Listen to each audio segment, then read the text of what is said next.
찬양대 찬양에 감사드립니다. 가끔 여기 단에 올라올 때 찬양대의 찬양에 감사하는 박수를 하는 것인지 설교하는 자를 축복하는 것인지 혼란스러울 때가 있는데 아무튼 너무 감사하고 날로 이렇게 발전하는 것 같아서 참 좋습니다. 성도 여러분, 무더위 어떻게 보내고 계세요? 진정으로 시원한 것이 참 그리운 계절입니다. 그래서 우리 오늘 앞뒤 양옆에 있는 분들과 인사 나누겠습니다. 하나님이 우리의 목자시니 부족함이 없습니다. 인사 나누겠습니다. 하나님이 우리의 목자시니 부족함이 없습니다. 네. 이 더운 계절에도 하나님과 함께 동행하여 시원한 은총이 충만하기를 축복합니다. 지난 주간에 출애굽 여정을 순례차 다녀온 어느 분과 대화할 기회가 있었습니다. 그래서 제가 성경의 지명이 이제 입체적으로 이해되죠? 하고 물었어요. 그랬더니 이분의 대답이 좀 차원이 달랐습니다. 목사님, 저는 이스라엘 백성이 참으로 대단하다는 생각을 했습니다. 광야에서 그들이 하나님께 원망을 쏟아냈던 것, 신앙의 회의를 가졌던 것, 하나님의 은혜를 잊어버리고 불평불만했던 것들, 그 출애굽기에 나오는 그 이스라엘 백성들의 그런 잘못들 모조리 다 이해가 되었어요. 아마 저라면 하루도 참지 못했을 거예요. 그 사람들 너무나 대단한 것 같아요. 이렇게 얘기를 하는 거예요. 저라면 원망 없이는 하루도 지내지 못할 것 같은데 출애굽 성지순례는 참으로 많은 것을 생각하게 했습니다. 이런 이야기를 하는 거예요. 이제 여러분들도 조만간 다녀오시기도 할 거고 또 교회에서 계획도 세워서 함께 갈 기회도 있을 텐데 여러분들이 다녀오시면 어떤 생각과 어떤 느낌을 나누게 될지 참으로 기대가 큽니다. 오늘 설교 제목에 외롭고 높고 쓸쓸한에서 높고의 위치가 중요합니다. 누구나 가난하고 외롭고 쓸쓸하다는 말은 쉽게 할 수 있습니다. 그러나 외롭고와 이 쓸쓸하다 그 사이에 높고라는 말을 갖다 놓을 때 그 의미가 좀 달라지죠. 외롭고 쓸쓸하다는 것이 인생 누구에게나 경험되는 것이라면 그 외롭고 쓸쓸한 삶의 여정에서 높은 경지를 체험하고 높은 사명을 가지고 살아가는 것은 분명 다른 차원이라고 할 수 있습니다. 외롭고 쓸쓸한 것이 일상의 평범한 현실이라고 한다면 높은 것은 삶에 있어 평범하지 않는 성찰이 필요합니다. 우리가 외롭고 쓸쓸한 현실에 매몰되어 다람쥐 쳇바퀴와 같은 삶에 갇혀 있다면 새로운 약속, 새로운 존재, 새로운 관계가 넘실거리는 높은 차원의 비전은 꿈꿀 수가 없습니다. 높은 차원으로 나아가는 길은 어디일까요?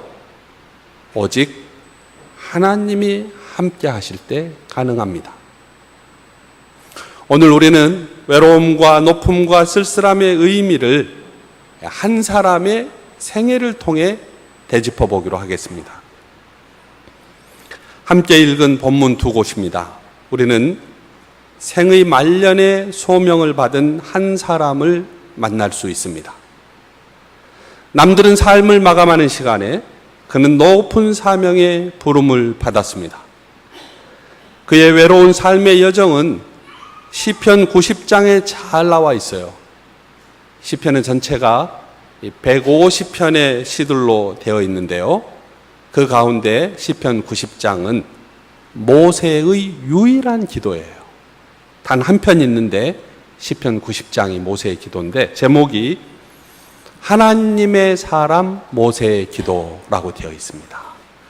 제가 몇 구절만 소개해 보겠습니다. 주님, 산들이 생기기 전에, 땅과 세계가 생기기 전에 영원부터 영원까지 주님은 하나님이십니다. 주님 앞에서는 천년도 지나간 어제와 같고 밤의 한순간과도 같습니다. 주께서 노하시면 우리의 일생은 사그라지고 우리의 한평생은 한숨처럼 쓰러지고 맙니다. 우리의 연수가 70이요 강건하면 80이라도 그 연수의 자랑은 수고와 슬플 뿐이요 빠르게 지나가니 마치 날아가는 것 같습니다. 우리에게 우리 날 계수함을 가르쳐 주셔서 지혜의 마음을 얻게 해 주십시오. 주님, 돌아와 주십시오. 언제까지입니까? 주의 종들을 위로해 주십시오. 우리는 모세의 기도에서 그의 외로움을 엿볼 수 있습니다. 우리에게 우리 날 계수함을 가르치사 지혜로운 마음을 얻게 하소서. 하나님, 돌아와 주십시오. 언제까지입니까? 주의 종을 불쌍히 여겨 주시옵소서. 끝을 알 수 없는 광야 생활, 그것도 40대의 왕성한 지성인 모세가 양을 치면서 지금 생활하고 있습니다. 비록 과거의 일이 되었지만은 그는 애굽 궁정에서 왕자로 자랐습니다. 젊은 날을 보냈던 화려한 그 40년의 세월이 모세에게는 어떤 의미가 있었을까요?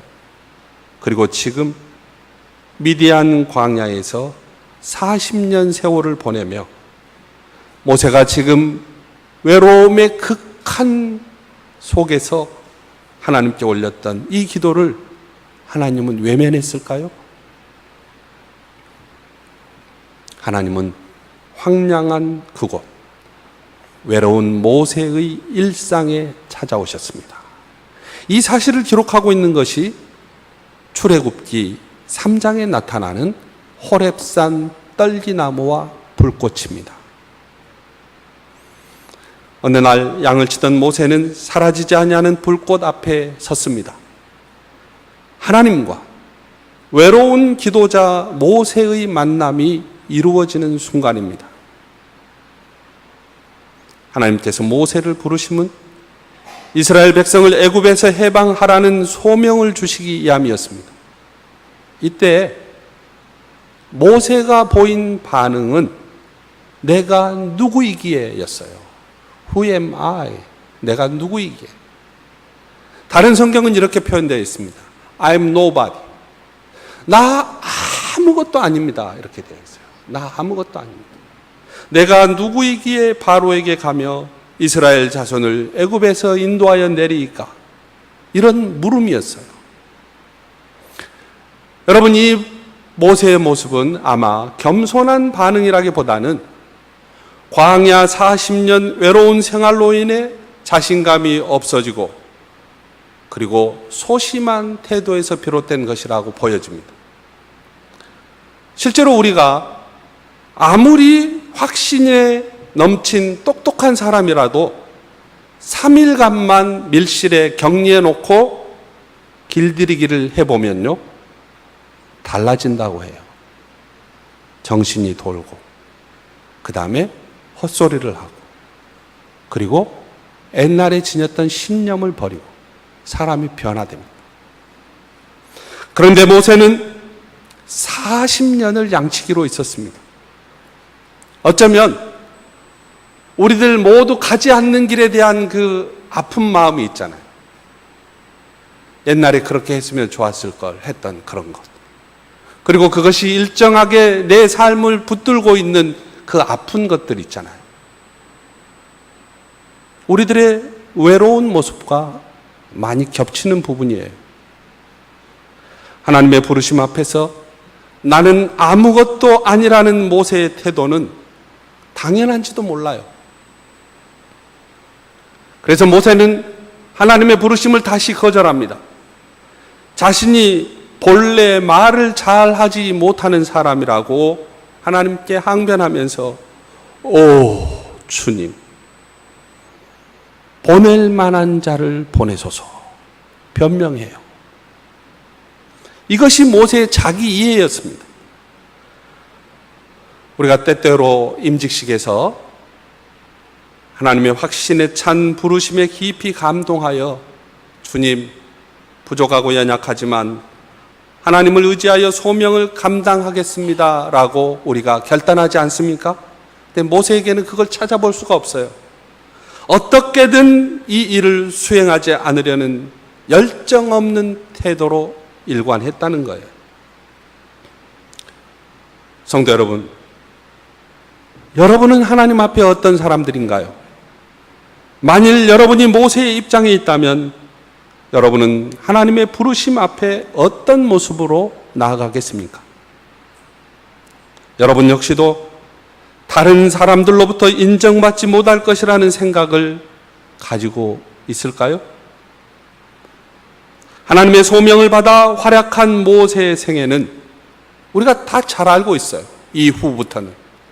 그는 하나님과 함께 동행했고 하나님과 함께 바로 앞에 섰고 그는 하나님과 함께 이스라엘 백성을 설득했고 그는 하나님과 함께 홍해바다의 앞에 섰으며 그는 하나님과 함께 홍해를 건넜고 그는 하나님과 함께 광야를 지나왔습니다. 소명자의 삶을 다 걷고 난 모세의 마지막 생애를 잘 요약해 놓은 곳이 신명기 32장, 33장, 34장입니다. 신명기 32장은 모세의 노래, 신명기 33장은 모세의 축복, 신명기 34장은 모세의 죽음을 기록하고 있습니다. 가나안이 바라보다 보이는 모압 평지에서, 여기가 가나안이라면 여기 강이 있겠죠. 그리고 여기가 모압 평지예요. 가나안이 바라다 보이는 이 모압 평지에서 모세가 하나님을 노래합니다. 그 노래의 내용은 이랬습니다. 하나님은 광야를 떠돌던 이스라엘 백성을 버리지 않으시고 자식처럼 보살펴 주셨습니다. 우리를 기르셨습니다. 이렇게 하나님을 노래하는 다음에 모세는 신명기 33장에서 이스라엘에게 축복을 내립니다. 임종 전에 하는 축복은 유언임과 동시에 예언의 성격을 가져요. 그래서 일종의 예언적 기도를 올리는 것이죠. 그는 죽기 전에 이스라엘을 축복합니다. 모세의 축복은 이스라엘만큼 선택을 받은 민족이 이 세상에 없다는 겁니다. 이스라엘의 근본적인 축복 중에 하나는 하나님이 이스라엘의 왕이 된다는 거예요. 하나님이 왕이라면 왕이 다스리기 때문에 그곳이 하나님의 나라라는 것 아닙니까? 예수님이 이 세상의 공생의 기간 동안 외쳤던 것 하나예요. 하나님의 나라예요. 하나님이 이스라엘 나라를 다스리니 하나님 나라의 예표가 바로 이스라엘이라는 거예요. 얼마나 위대한 축복입니까? 이렇게 이스라엘을 향하여 유언적 축복을 선언하고 모세는 역사의 뒤안길로 사라집니다. 한 영웅이 사라진다는 것은 어떤 의미가 있을까요? 모세의 죽음으로 출애굽 시대는 이제 막을 내렸습니다. 동시에 이스라엘은 새로운 역사의 출발점 앞에 섰습니다. 백성의 지도자요 하나님의 종으로서 가진 중보자의 지위는 여호수아에게 계승되었고 가나안 정복의 새 무대가 펼쳐지고 있는 것입니다. 그런데 우리는 신명기 34장에서 특이한 사실에 주목하게 됩니다. 그것은 모세가 모압 땅에서 죽어 장사되었으나 무덤이 없다는 사실 하나와 그리고 또 다른 하나는 그가 죽을 때 눈이 흐리지 아니하였고 기력이 쇠하지 아니했다는 사실이에요. 여러분은 성경의 이 언급을 어떻게 생각하시는지요?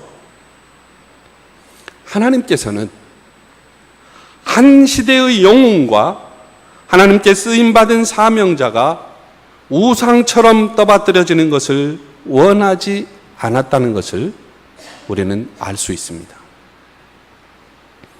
무덤이 없다는 것은 모세가 하나님의 위대한 종이었음을 생각하고 모세를 섬길지도 모를 후세의 어리석음에 후손들의 어리석음을 미연에 방지한 것이 아닌가 생각하게 됩니다. 종교개혁자 칼빈도 지금도 많은 사람들이 가서 무덤을 찾을 수 없을 정도로 헤매고 옵니다. 전혀 아무런 데코레이션도 허락하지 않았어요. 또한 모세가 임종할 당시에도 기력이 왕성했다는 것을 굳이 성경이 언급한 사실은 이 모세의 죽음이 단순히 노쇠의 결과가 아니라 한 시대에 자신의 외롭고 높고 쓸쓸한 소명을 살았던 하나님의 종이 퇴장하는 것을 보여주는 하나님의 방식이 아닌지 우리는 묻게 됩니다. 성도 여러분, 역사의 무대는 하나님의 무대입니다. 역사는 하나님이 일하시는 자치입니다. 아무리 위대한 사람이라고 할지라도 결국 하나님의 손에 붙들려 한 시대의 소명을 감당하지만은 하나님은 영원히 살아계셔서 새로운 사명자를 세우시고 하나님의 구속의 역사를 진행하십니다. 우리가 이 사실을 받아들일 수 있다면 우리는 쓸쓸한 가운데서도 높은 하나님의 뜻이 영원히 서는 것을 찬송하지 않을 수가 없습니다. 인간이 겸허할 수밖에 없는 거죠. 우리는 출애굽기 3장과 신명기 34장 본문을 통해서 하나님의 사람 모세의 삶이 외롭고 높고 쓸쓸한 과정과 그 내용을 살펴보았습니다. 이스라엘 각 지파와 요셉 지파를 축복하는 모세, 그는 누구입니까? 젊은 시절 동족과의 정체성 형성에 실패한 사람이었습니다. 하나님이 그를 부를 때 모세는 두 가지에 사로잡혀 있었어요. 내가 다른 사람들에게 과연 받아들여질 수 있을까? 혹시 다른 사람들에게 거절당하는 것은 아닐까 하는 그런 무의식적인 불안감을 가지고 있었던 사람입니다. 자신의 능력, 자신의 외모, 자신의 성격에 대해 평가절하했던 낮은 자존감의 소유자가 모세였어요. 우리가 그렇게 위대하게 생각한 모세가 이런 사람이었다는 거예요. 그러나 그가 하나님의 소명을 받고 하나님과 동행할 때 모세는 신명기 33장에서 이보다 더 아름다울 수 없는 천상의 사도로서 예언적인 축복을 하는 사람으로 변해 있습니다. 여러분, 우리 가정도 이렇게 축복의 질서가 세워져야 되는 거예요. 그래서 아버지가 믿는 게 중요합니다. 이제 앞으로 목회를 해나가면서 여러분들이 보게 되겠지만 우리 교회는 정말 이 남성들의 지도력을 굉장히 중요하게 생각하고 앞으로 개발해 갈 거예요. 남성들이 교회와 가정과 집에서 굳건히 서야 되는 거예요. 하나님의 축복권을 가지고 교회를 축복하고 집안을 축복하고 자녀들을 축복하고 손자들을 축복해야 되는 거죠. 이보다 더 아름다운 모세의 모습이 없어요. 80세에서 120세까지 사역한 모세를 일컬어 종합적인 평가가 나오고 있는 성경이 민수기 12장 3절입니다. 우리 찾아서 한번 읽어볼까요? 민수기 12장 3절입니다.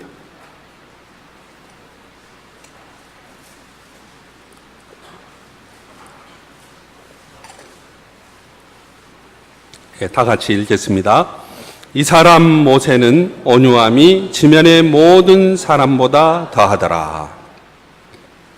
모세의 온유함이 지면의 모든 사람보다 더했다는 말씀입니다. 그는 열정과 사랑을 지닌 사람인 동시에 겸손하고 부드러운 사람으로 변해 있습니다. 이것은 결국 모세가 참된 자존감을 형성한 사람이라는 것을 보여줍니다. 참된 자존감이 무엇입니까? 하나님이 나를 만져주실 때 회복되는 정체성, 바로 그것입니다. 참된 자존감이 무엇입니까? 하나님이 나를 만져주실 때 회복되는 정체성, 바로 그것이 참된 자존감이 아니겠습니까? 모세는 외로운 사람이었습니다. 그는 쓸쓸한 사람이었습니다. 그러나 그는 하나님과 동행함으로 높고 높은 차원을 살았던 하나님의 사람이었습니다. 여러분, 우리 하나님 얼마나 멋진 분이십니까? 하나님은 오늘도 우리에게 그런 모습으로 다가오십니다. 우리의 거절과 핑계를 있는 그대로 수용하시면서 나에게 가장 알맞는 새로운 대안을 가지고 하나님은 나에게로 오십니다. 우리에게로 오십니다. 그리하여 우리가 이제 하나님과 새로운 관계를 통해 하나님과 함께 그동안 우리가 주저했던 곳으로, 우리가 꺼려했던 곳으로, 우리의 애굽을 향해서 하나님은 우리의 발걸음을 인도하신다는 사실이에요. 그리하여 전혀 예상치 못했던 방향에서 사명에 대한 새로운 열정이 생겨나게 될 것입니다. 여러분, 그렇게 되기를 축복합니다. 상처가 나면 상처난 대로, 그동안 아팠으면 아팠던 대로 고통과 시련에 노출된 우리의 심신이 하나님 의지하여 일어나길 원하신다는 거예요. 우리의 나이, 우리의 형편, 우리의 조건은 문제가 되지 않습니다. 오늘 이 시간 우리는 다음과 같은 질문에 어떻게 대답할 것인지 진지하게 성찰해 보아야 합니다. 나의 삶이 지금 내가 영향을 미치고 있는 사람들은 물론 나의 후손들까지 어떤 영향을 미칠 수 있을까? 그들에게 내가 어떤 영향을 끼치며 살아가야 할 것인가? 우리가 물어봐야 된다는 거예요. 저의 경우도 목회자로서의 자세가 좀 달라지는 계기가 있었습니다. 원하던 일은 아니었지만 딸이 장신대 신학과 3학년에 지금 재학 중입니다. 아들도 장신대 신학과 2학년에 지금 공부하고 있는데요. 졸업하고 어떻게 어디서 어떤 일을 하게 될지는 아직은 잘 모릅니다. 옛날과 달라서 학부 신학과를 졸업하더라도 요즘에는 다양한 진로로 그렇게 진출하는 폭이 넓어져 있는 것이 사실이기 때문입니다. 그런데 변한 게 하나 있어요. 그건 제 마음이 더 높은 책임감과 사명감을 가지게 되었다는 거예요. 그러니까 나의 삶의 하루하루가 성도들은 물론이러니와 딸 아들에게도 어떤 영향을 끼치게 될지 고민하게 되었다는 말입니다. 어디 저의 경우뿐이겠습니까? 성도 여러분 각자 우리의 작은 몸짓과 우리의 기도와 우리의 성찰이 후대에까지 영향을 끼친다는 이 자세는 정말 필요합니다. 2개월 전에 제가 존경하는 어른이 사모님을 먼저 하늘나라로 보냈습니다. 약 2년 동안 암 투병을 묵묵히 외조하던 이 어른이 어제예요. 어제 묘지를 다녀온 후에 저에게 메일을 보냈습니다. 오늘이 수진 엄마 하늘로 간 지 날수록 꼭 2달이 되는 날이에요. 묘에 갔더니 비석이 다 되어 제 자리에 놓였네요. 막상 비석을 보니 얼마나 눈물이 나는지 걷잡을 수가 없네요. 왜 나를 두고 애들을 두고 먼저 갔는지 원망스럽기만 하네요. 우리를 두고 갈 때 얼마나 고통스러웠을까 하고 생각하면 가슴이 메어집니다. 그러나 하나님께서 하시는 일에 무슨 말을 하겠습니까? 그저 유구무원일 뿐입니다. 분명한 것은 수진모는 내가 자기 때문에 서러워하고 눈물 짓는 것을 결코 즐거워하지 않으리라는 것이죠. 슬픔을 딛고 남은 생을 주님을 위해, 아이들을 위해 씩씩하게 살아가라고 할 것입니다.